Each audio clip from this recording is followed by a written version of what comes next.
Shalom saudaraku, dikasihi Tuhan, berjumpa kembali saudara.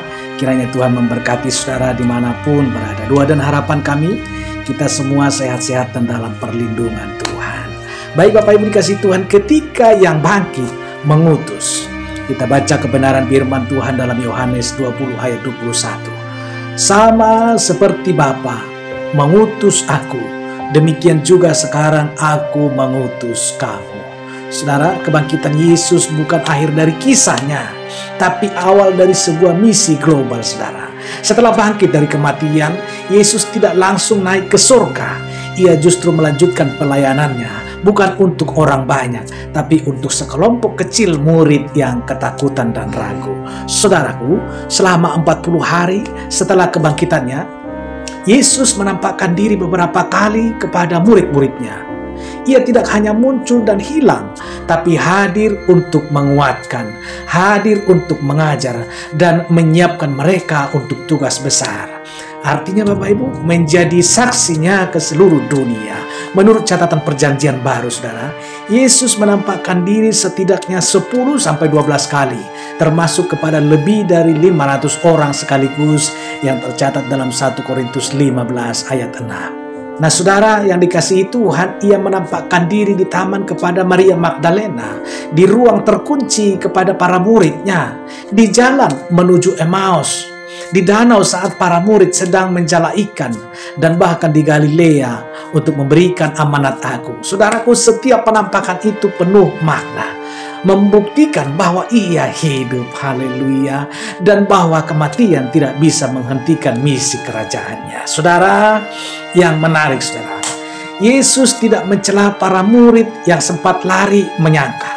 Saudaraku, Yesus tidak mencela para murid yang sempat lari dan menyangkal.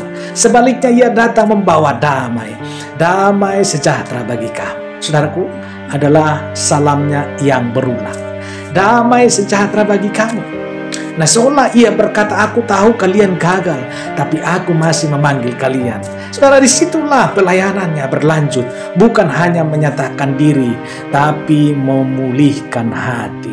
Bapak Ibu Saudara, secara historis, ini adalah titik balik besar dalam kekristenan. Murid-murid yang semula bersembunyi karena takut, perlahan-lahan menjadi pemberani. Petrus yang pernah menyangkal, berdiri dan berkhotbah di Yerusalem. Yakobus yang ragu menjadi pemimpin gereja. Semua itu dimulai dari momen-momen pribadi bersama Yesus yang bangkit. Nah saudara, Yesus tidak datang dengan kemegahan pasca kebangkitannya. Ia tidak langsung menampakkan diri di istana Herodes atau di bait Allah untuk membalas, membalas yang menyalibkannya. Ia datang kepada mereka yang lemah, yang patah hati, yang perlu dikuatkan. Sebab begitulah gaya pelayanan Yesus, setia membangun yang remuk, saudara. Selama 40 hari, menurut Kisah Para Rasul 13, Yesus berbicara kepada murid-murid tentang kerajaan Allah. Ia mengubah cara pandang mereka. Bahkan kerajaannya bukan soal politik atau kuasa duniawi, tapi soal hidup yang dipimpin oleh Roh Kudus dan membawa kabar baik ke seluruh bumi. Haleluya. Yesus juga memberi perintah penting, saudara. Dalam Lukas 24 ayat 49, tinggallah di kota ini sampai kamu diperlengkapi dengan kekuasaan dari tempat tinggi. Menandakan bahwa pelayanan murid tidak bisa berjalan dengan kekuatan sendiri. Amin. Harus ada kuasa yang dari atas. Harus ada kuasa dari Roh Kudus. Dan itu akan digenapi di hari Pentakosta. Haleluya. Saudara, hari ini kita hidup dalam masa antara kebangkitan dan kedatangannya yang kedua. Kita ada dalam masa pengutusan, saudara. Sama seperti para murid. Kita juga punya misi menjadi saksi tentang kasih, menjadi saksi tentang pengampunan dan kuasa kebangkitan. Kita tidak perlu sempurna terlebih dahulu. Saudaraku, Yesus mengutus murid-muridnya justru ketika mereka belum percaya sepenuhnya. Saudara, pertanyaannya, apakah Anda masih duduk di ruang terkunci karena takut? Apakah Bapak Ibu Saudaraku yang dikasihi Tuhan masih duduk di ruang terkunci karena gemetar dan takut? Atau Anda dan Bapak Ibu seluruh para pendengar siap membuka pintu melangkah sebagai utusan Kristus. Ia yang bangkit juga memanggil hari ini, saudara, bukan untuk sekedar percaya, tetapi untuk pergi membawa terangnya kepada dunia gelap. Haleluya.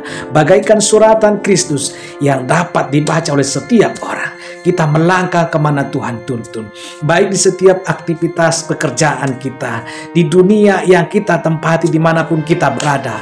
Hendaknya kita menjadi saluran berkat, menjadi pemberita, pembawa terangnya yang ajaib kepada dunia yang gelap. Haleluya. Tuhan Yesus memberkati. Saya yakin dan percaya bahwa firman Tuhan berkuasa dimanapun berada, dimanapun kita ada. Yakin dan percaya bahwa Roh Allah, Roh Tuhan, Roh Kudus menyertai setiap kita, menjadikan kita menjadi saluran berkat dimanapun kita berada. Haleluya.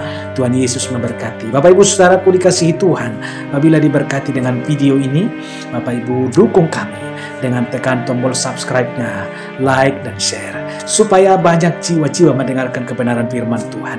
Pelayanan ini berbentuk online, tapi yakin dan percaya firman Tuhan diperdengarkan, diperkatakan akan berkuasa. Haleluya. Tuhan Yesus memberkati dan sampai jumpa dalam video berikutnya. Amin.